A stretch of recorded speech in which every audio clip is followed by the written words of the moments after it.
Hi all, EyePlus training സൊല്യൂഷൻസിന്റെ പുതിയൊരു ക്ലാസ്സിലേക്ക് സ്വാഗതം.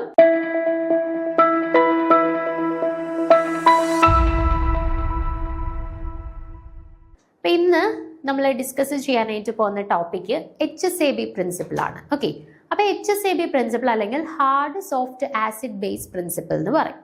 അപ്പോൾ ഇത് നമ്മൾ പ്രിൻസിപ്പിൾ പഠിക്കുന്നു, പക്ഷെ ഡയറക്റ്റ്ലി ആ ഒരു പ്രിൻസിപ്പിൾ ബേസ് ചെയ്തായിരിക്കില്ല നമുക്ക് ക്വസ്റ്റ്യൻസ് വരിക. ഇതിൻ്റെ ആപ്ലിക്കേഷൻ ലെവലിലുള്ള ചോദ്യങ്ങളായിരിക്കും വരുന്നത്.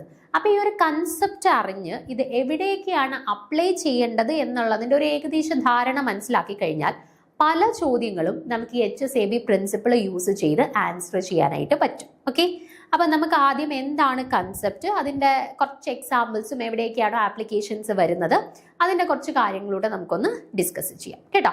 അപ്പോൾ സിമ്പിളായിട്ട് കൺസെപ്റ്റ് നിങ്ങൾ മനസ്സിലാക്കി എടുക്കുകയാണെന്നുണ്ടെങ്കിൽ ഷുവർ ആയിട്ട് ഇതുമായിട്ട് ബന്ധപ്പെട്ട് അല്ലെങ്കിൽ ഈ ഒരു ആപ്ലിക്കേഷൻ വെച്ചിട്ട് എന്ത് ക്വസ്റ്റ്യൻസ് വന്നു കഴിഞ്ഞാലും നമുക്ക് ആൻസർ ചെയ്യാനായിട്ട് പറ്റും. ഓക്കെ, അപ്പോൾ നമുക്ക് സ്റ്റാർട്ട് ചെയ്യാം. അപ്പോൾ നോക്കിക്കേ, Pearson suggested a simple rule for predicting the stability of the coordination compounds formed between the acids and bases, and it is termed as HSAB principle. അപ്പോൾ പിയേഴ്സൺ എന്ന് പറഞ്ഞ സയന്റിസ്റ്റ് ആണ് ഈ HSAB പ്രിൻസിപ്പിൾ ഇൻട്രൊഡ്യൂസ് ചെയ്തത്. And ഈ ഒരു principle introduce ചെയ്തതിന്റെ പ്രധാന ഉദ്ദേശം എന്തായിരുന്നു? ഇപ്പം ഒരു കോംപ്ലക്സ് ഫോം ചെയ്തു. ഓക്കെ, ഒരു ആസിഡും ബേസും കൂടെ കമ്പൈൻ ചെയ്തിട്ട് ഒരു കോംപ്ലക്സ് ഫോം ചെയ്തു എന്ന് കരുതുക. ഓക്കെ, അപ്പോൾ അതിൻ്റെ സ്റ്റെബിലിറ്റി എക്സ്പ്ലെയിൻ ചെയ്യുന്നതിന് വേണ്ടിയിട്ടാണ്. അതൊരു സ്റ്റേബിൾ കോംപ്ലക്സ് ആണോ, അതൊരു അൺസ്റ്റേബിൾ കോംപ്ലക്സ് ആണോ, അല്ലെങ്കിൽ കുറച്ച് കോംപ്ലക്സുകൾ തന്നു കഴിഞ്ഞാൽ അതിനകത്ത് ഏറ്റവും സ്റ്റേബിൾ ആയിട്ടുള്ള കോംപ്ലക്സ് ഏതാണ്, അങ്ങനെയുള്ള കുറച്ച് കാര്യങ്ങളൊക്കെ പ്രെഡിക്റ്റ് ചെയ്യുന്നതിന് വേണ്ടിയിട്ട് അദ്ദേഹം ഇൻട്രൊഡ്യൂസ് ചെയ്ത ഒരു കൺസെപ്റ്റ് ആണ് HSAB പ്രിൻസിപ്പിൾ അല്ലെങ്കിൽ hard soft acid base concept എന്ന് പറയുന്നത്. He classified acids and bases as hard acid, soft acid, hard base and soft base. അപ്പോൾ ഈ ഒരു കൺസെപ്റ്റിനെ ആസ്പദമാക്കിയിട്ട് അദ്ദേഹം ആസിഡ്സിനെ രണ്ടായിട്ട് ക്ലാസിഫൈ ചെയ്തു, ഹാർഡ് ആസിഡ്, സോഫ്റ്റ് ആസിഡ്. അതേപോലെ ബേസസിനെയും രണ്ടായിട്ട് ക്ലാസിഫൈ ചെയ്തു, hard base, soft base. Okay, അപ്പോൾ ഇങ്ങനെ ആസിഡ്സിനെയും ബേസസിനെയും മൊത്തത്തിൽ 4ആയിട്ട് അദ്ദേഹം ക്ലാസിഫൈ ചെയ്തു. ഓക്കെ, അപ്പോൾ ഈ ഒരു കൺസെപ്റ്റിലോട്ട് നമുക്ക് ക്ലിയർ ആയിട്ടൊരു ഐഡിയ കിട്ടണം എന്നുണ്ടെങ്കിൽ hard acid, hard base, soft acid, soft base, ഈ 4 കാര്യങ്ങളും കൃത്യമായിട്ട് എന്താണ് എന്നുള്ളത് നമ്മൾ മനസ്സിലാക്കിയിരിക്കണം. അപ്പോൾ ഫസ്റ്റ് നമ്മൾ പഠിക്കാനായിട്ട് പോകുന്നത് ഈ പറഞ്ഞ 4 കാര്യങ്ങൾ എന്താണ് ഉദ്ദേശിക്കുന്നത്. ഹാർഡ് ആസിഡ് അല്ലെങ്കിൽ ഹാർഡ് ബേസ് അല്ലെങ്കിൽ soft acid or soft base എന്നൊക്കെ പറയുന്നത് എന്തിനെയാണ് ഉദ്ദേശിക്കുന്നത്? അപ്പോൾ നോക്കിക്കേ, first hard acid. They are characterized by small ionic radius, high positive charge. അപ്പം ഹാർഡ് ആസിഡിന്റെ ഏറ്റവും വലിയൊരു പ്രത്യേകത അല്ലെങ്കിൽ പെട്ടെന്ന് നമുക്കൊരു ഹാർഡ് ആസിഡിനെ ഐഡന്റിഫൈ ചെയ്യാൻ പറ്റുന്ന ഒരു ഫീച്ചർ എന്താണ്? ഹാർഡ് ആസിഡ്സിന് പൊതുവെ ചെറിയ സൈസ് ആയിരിക്കും, പക്ഷെ കൂടുതൽ പോസിറ്റീവ് ചാർജ് ഉണ്ടായിരിക്കും കേട്ടോ. ആ ചെറിയ സൈസിൽ കൂടുതൽ പോസിറ്റീവ് ചാർജ് കോൺസെൻട്രേറ്റ് ചെയ്തിട്ടുള്ള ആളുകളെയാണ് നമ്മൾ ഹാർഡ് ആസിഡ് എന്ന് പറയുന്നത്. അപ്പോൾ പെട്ടെന്നൊരു സ്പീഷീസ് തന്നു കഴിഞ്ഞാൽ അത് ഹാർഡ് ആസിഡ് ആണോ എന്ന് അറിയാൻ എന്ത് ചെയ്താൽ മതി? അവർ അവർ സ്മോളർ സൈസ് ആണോ എന്ന് നോക്കിയാൽ മതി, അവർക്ക് കൂടുതൽ പോസിറ്റീവ് ചാർജ് ഉണ്ടോ എന്ന് നോക്കിയാൽ മതി. അത് കൂടാണ്ട് എക്സ്ട്രാ വരുന്നതാണ് സ്ട്രോങ്ലി സോൾവേറ്റഡ് ആയിരിക്കും അവർ, empty orbitals in the valence shell and with high energy LUMOs. അവരുടെ മറ്റൊരു പ്രത്യേകതയാണ് അവർക്ക് ഹൈ എനർജി ലൂമോ അല്ലെങ്കിൽ lowest unoccupied molecular orbitals available ആയിരിക്കും കേട്ടോ. ഹൈ എനർജി ലൂമോസ് ആരുടെ കേസിൽ അവൈലബിൾ ആയിരിക്കും? ഹാർഡ് ആസിഡ്സിന്റെ കേസിൽ അവൈലബിൾ ആയിരിക്കും. ഇനി ഹാർഡ് ആസിഡ്സിന്റെ നേരെ ഓപ്പോസിറ്റ് ആയിരിക്കും എന്ത്? നമ്മുടെ സോഫ്റ്റ് ആസിഡ്സ് എന്ന് പറയുന്നത്. ഓക്കെ, അപ്പൊ എന്തൊക്കെയായിരിക്കും അവരുടെ പ്രോപ്പർട്ടി വരുന്നത്? ഹാർഡ് ആസിഡിന് ചെറിയ സൈസ് ആയിരുന്നു അല്ലെ, അപ്പൊ സോഫ്റ്റ് ആസിഡ്സിനോ വലിയ സൈസ് ആയിരിക്കും അല്ലെ. ഹാർഡ് ആസിഡ്സിന് ഒത്തിരി പോസിറ്റീവ് ചാർജ് ഉണ്ടായിരുന്നു, അപ്പൊ സോഫ്റ്റ് ആസിഡ്സിനോ കുറച്ച് പോസിറ്റീവ് ചാർജ് ഉള്ളായിരിക്കും അല്ലെ. ഹാർഡ് ആസിഡ്സിന് ഹൈ എനർജി ലൂമോസ് ഉണ്ടായിരുന്നു അല്ലെ, അപ്പൊ സോഫ്റ്റ് ആസിഡ്സിനോ ലോ എനർജി ലൂമോസ് ആയിരിക്കും ഉള്ളത് അല്ലെ. അപ്പൊ മറ്റേടത്ത് എന്തൊക്കെ പറഞ്ഞോ അവിടുത്തെ നേരെ ഓപ്പോസിറ്റ് ആയിട്ടുള്ള കാര്യങ്ങളാണ് എവിടെ വരുന്നത്? സോഫ്റ്റ് ആസിഡ്സിൽ വരുന്നത്. ഓക്കെ, അപ്പോൾ ഒരു ആസിഡ് തന്നു കഴിഞ്ഞാൽ, ഒരു പോസിറ്റീവ് ചാർജ് ഉള്ള ആളെ തന്നു കഴിഞ്ഞാൽ അത് ഹാർഡ് ആസിഡ് ആണോ സോഫ്റ്റ് ആസിഡ് ആണോ എന്ന് കണ്ടുപിടിക്കാമല്ലോ. ചെറിയ സൈസും ഒത്തിരി ചാർജും ഉണ്ടെങ്കിൽ ഹാർഡ് ആസിഡ്, വലിയ സൈസും കുറച്ച് പോസിറ്റീവ് ചാർജേ ഉള്ളൂ എന്നുണ്ടെങ്കിൽ അത് സോഫ്റ്റ് ആസിഡ് ആയിരിക്കും. അപ്പൊ എന്തായിരിക്കും ഹാർഡ് ബേസും സോഫ്റ്റ് ബേസും?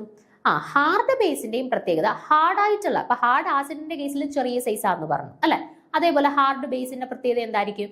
ചെറിയ സൈസ് ആയിരിക്കും. അപ്പൊ ഹാർഡ് ആസിഡിന് ഒത്തിരി പോസിറ്റീവ് ചാർജ് ഉണ്ടായെങ്കിൽ ഹാർഡ് ബേസിന് ഒത്തിരി നെഗറ്റീവ് ചാർജ് ആയിരിക്കും ഉള്ളത്. അപ്പൊ ഹാർഡ് ബേസ് എന്ന് പറഞ്ഞാൽ ചെറിയ സൈസും ഒത്തിരി നെഗറ്റീവ് ചാർജ് ഉള്ളവരെയാണ് നമ്മൾ ഹാർഡ് ബേസ് എന്ന് പറയുന്നത് കേട്ടോ. ആൻഡ് അതുപോലെ തന്നെ അവരുടെ മറ്റൊരു പ്രത്യേകതയാണ് അവർ വീക്ക്ലി പോളറൈസബിൾ ആയിരിക്കും കേട്ടോ, വീക്ക്ലി പോളറൈസബിൾ ആയിരിക്കും. അതുപോലെ തന്നെ ഹാർഡ് ആസിഡ്സിന് ഹൈ എനർജി ല്യൂമോസ് ആയിരുന്നു അല്ലെ, പക്ഷെ ഹാർഡ് ബേസിന് എന്താണ് പ്രത്യേകത? ഹൈ എനർജി ഹോമോസ് ആണ്. Okay, homo means highly occupied molecular orbitals. Okay, അപ്പം ഹൈ എനർജി ഹോമോസ് ആണ് ആരുടെ പ്രത്യേകത? ഈ പറയുന്ന ലൂയിസ് ബേസിന്റെ പ്രത്യേകതയായിട്ട് വരുന്നത്.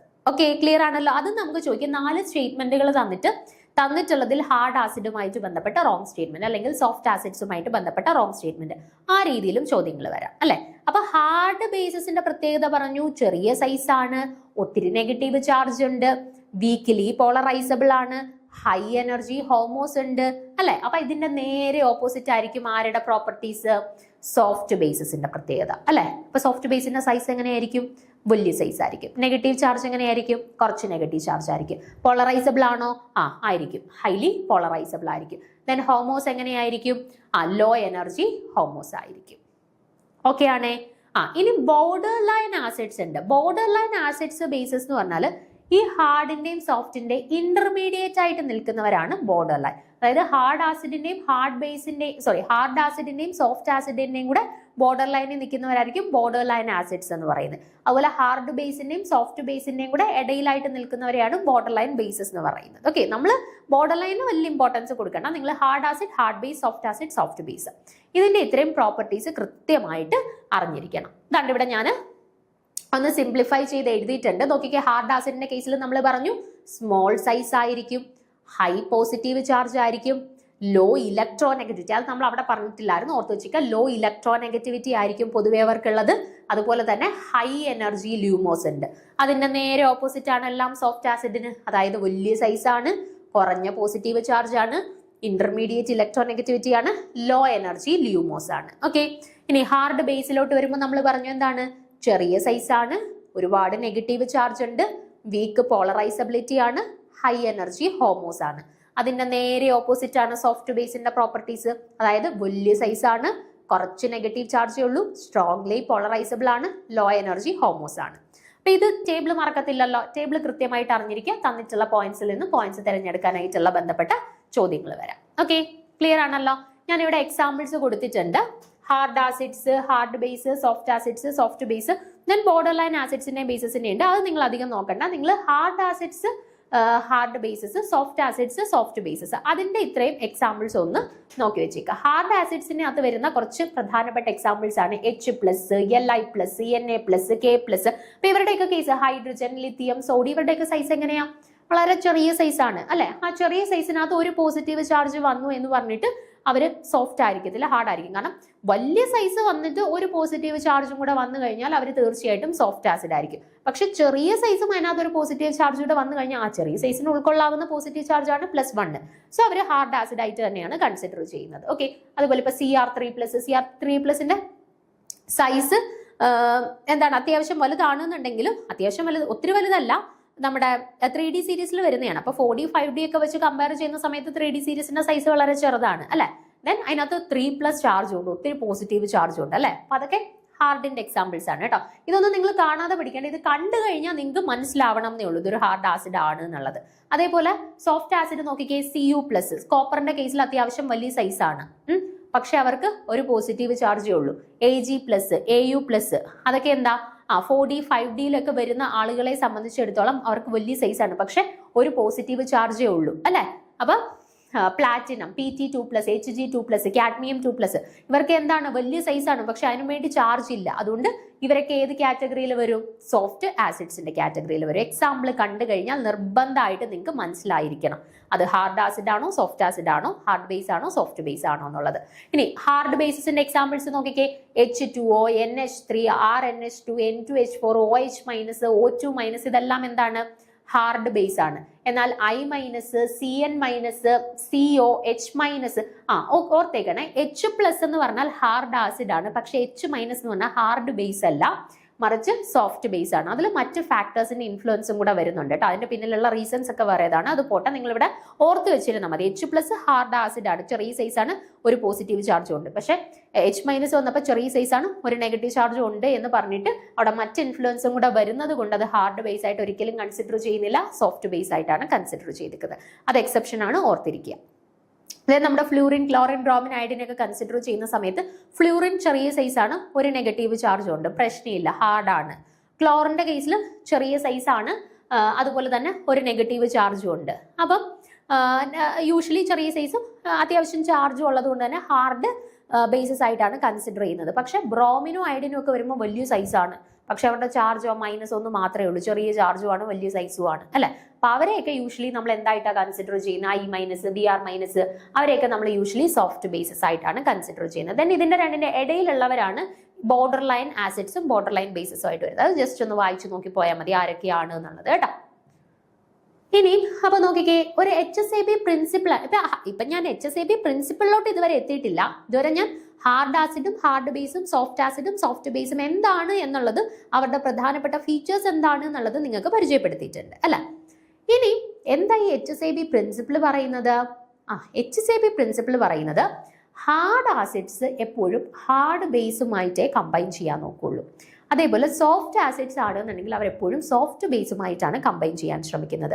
അല്ലാണ്ട് ഒരിക്കലും ഒരു ഹാർഡ് ആസിഡ് പോയി സോഫ്റ്റ് ബേസുമായിട്ട് കമ്പൈൻ ചെയ്തൊരു കോംപ്ലക്സ് ഫോം ചെയ്യാൻ ശ്രമിക്കത്തില്ല. അതുപോലെ ഒരു സോഫ്റ്റ് ആസിഡ് പോയി ഒരു ഹാർഡ് ബേസുമായിട്ട് കമ്പൈൻ ചെയ്തും ഒരു പ്രൊഡക്റ്റ് ഫോം ചെയ്യാൻ ശ്രമിക്കത്തില്ല. എപ്പോഴും ഹാർഡ് ആസിഡ് ആണെങ്കിൽ അത് ഹാർഡ് ബേസുമായിട്ട് തന്നെയാണ് കോംപ്ലക്സ് ഫോം ചെയ്ത് stable complex form ചെയ്യിക്കുന്നത്.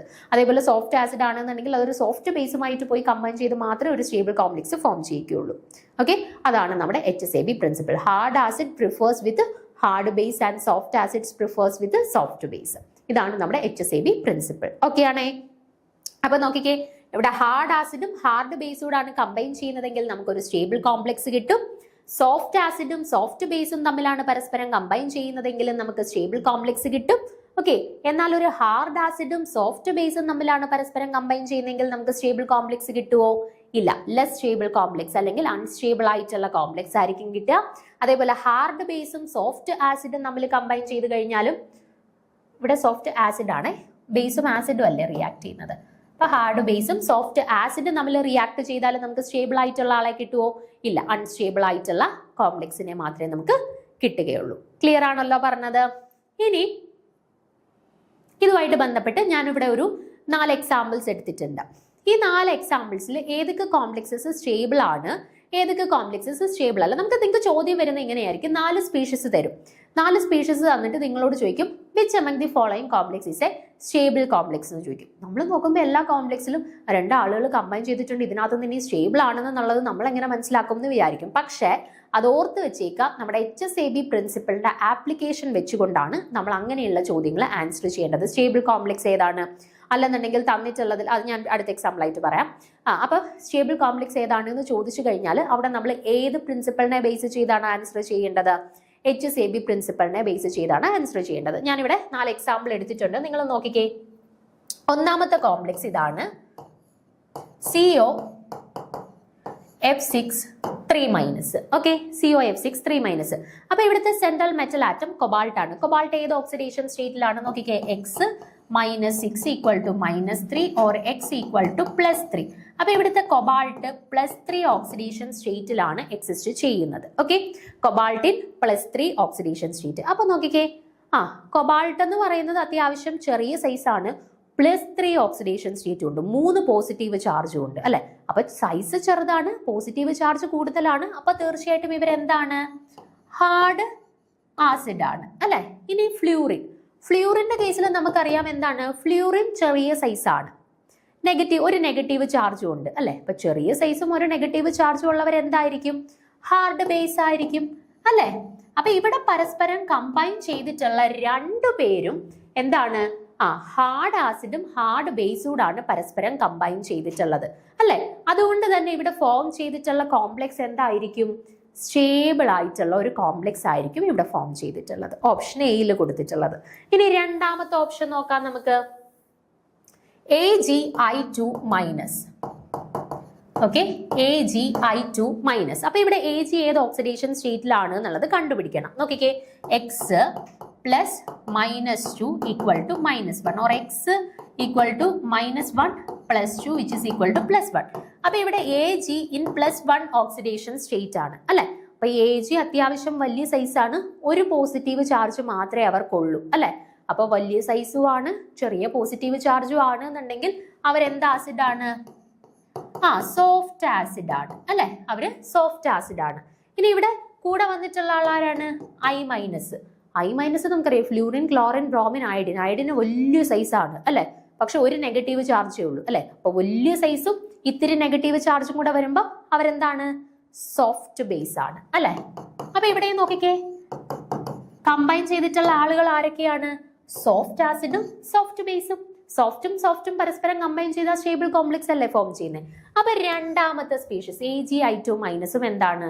Stable complex തന്നെയാണ് ഫോം ചെയ്യുന്നത്. ഇനി അടുത്ത എക്സാമ്പിൾ നോക്കിക്കേ, CO(I6) 3-. CO(I6) 3-. ഇവിടെ കൊബാൾട്ട് +3 ഓക്സിഡേഷൻ സ്റ്റേറ്റിലാണ് അല്ലെ. അപ്പൊ നോക്കിക്കേ, കൊബാൾട്ട് അത്യാവശ്യം ചെറിയ സൈസ് ആണ്, 3 പോസിറ്റീവ് ചാർജും ഉണ്ട് അല്ലെ. അപ്പൊ ഇവരെ എന്തായിട്ട് നമുക്ക് കൺസിഡർ ചെയ്യാം? ഹാർഡ് ആസിഡ് ആയിട്ട് കൺസിഡർ ചെയ്യാം അല്ലെ. കൂടെ വന്നിട്ടുള്ളത് ആരാണ്? I-. എന്ന് പറഞ്ഞാൽ നമുക്കറിയാം വലിയ സൈസ് ഉള്ളതാണ് അയഡിൻ, ഒരു നെഗറ്റീവ് ചാർജേ ഉള്ളൂ അല്ലെ. അപ്പൊ അവരെന്ത് ബേസ് ആണ്? സോഫ്റ്റ് ബേസ് ആണ് അല്ലെ. അപ്പൊ ഇവിടെ കമ്പൈൻ ചെയ്തിട്ടുള്ള ആളുകളെ നിങ്ങളൊന്ന് നോക്കിക്കേ, ആരൊക്കെയാണ് പരസ്പരം കമ്പൈൻ ചെയ്തിട്ടുള്ളത്? ഒരു ഹാർഡ് ആസിഡും ഒരു സോഫ്റ്റ് ബേസും. സ്റ്റേബിൾ ആയിരിക്കുമോ ഫോം ചെയ്ത സ്പീഷീസ്? അല്ല, അൺസ്റ്റേബിൾ ആയിട്ടുള്ള സ്പീഷീസ് ആയിരിക്കും. ഓക്കെ, അപ്പൊ നമുക്ക് മനസ്സിലായി. മൂന്നാമത്തെ ഓപ്ഷനിൽ കൊടുത്തിട്ടുള്ള ആള് സ്റ്റേബിൾ ആണോ? അല്ല, ലെസ് സ്റ്റേബിൾ കോംപ്ലക്സ്, അല്ലാന്നുണ്ടെങ്കിൽ അൺസ്റ്റേബിൾ കോംപ്ലക്സ് ആയിരിക്കും ഫോം ചെയ്യുന്നത്. ഇനി അവസാനത്തെ നോക്കിക്കേ, AgF2 minus. AgF2 minus. Okay, AgF2 minus. ഇവിടെ നോക്കിക്കേ, Agx -2 equal to -1 or x equal to -1 + 2 which is equal to +1. അപ്പൊ Ag ഇൻ +1 ഓക്സിഡേഷൻ സ്റ്റേറ്റ് ആണ് അല്ലെ. അടുത്ത നോക്കിക്കേ, fluorine negative oxidation state. F- കേസിൽ കുഴപ്പമില്ല. F- എന്ന് പറയുമ്പോഴത്തേന് ഫ്ലൂറിൻ ചെറിയ സൈസും ഒരു നെഗറ്റീവ് ചാർജും. അതെന്താണ്? ഹാർഡ് ബേസ് ആണ്. പക്ഷെ Ag എന്നൊക്കെ പറയുമ്പോഴത്തേന് എന്താണ്? 4D 5D സീരീസിൽ വരുന്നവരുടെ സൈസ് വലുതാണ്. അപ്പൊ യൂഷ്വലി അവരെന്താണ്? സോഫ്റ്റ് ആസിഡ് ആണ്, ഒരു പോസിറ്റീവ് ചാർജേ ഉള്ളൂ. വലിയ സൈസും ആണ്, ഒരു പോസിറ്റീവ് ചാർജേ ഉള്ളൂ. അപ്പൊ അവരെന്താണ്? Soft acid. അപ്പൊ ഇവിടെ പരസ്പരം കമ്പൈൻ ചെയ്തിട്ടുള്ളവർ ആരാണ്?